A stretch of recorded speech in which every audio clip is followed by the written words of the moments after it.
Hello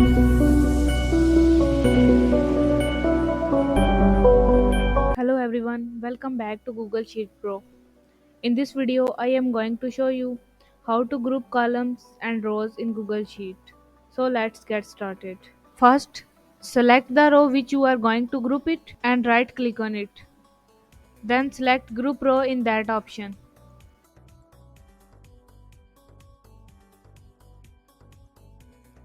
Now you can see that the rows you have selected in grouped.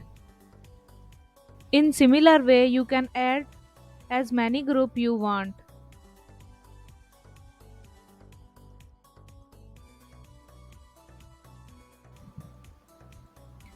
As like you did in the rows, you can also group column by just select the column which you are going to group it and right click on it, then select group columns now.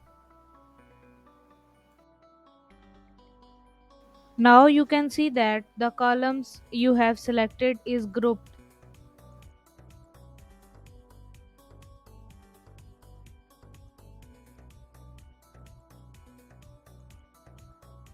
Thanks for watching. Please subscribe, like and share this videos to others. Thank you.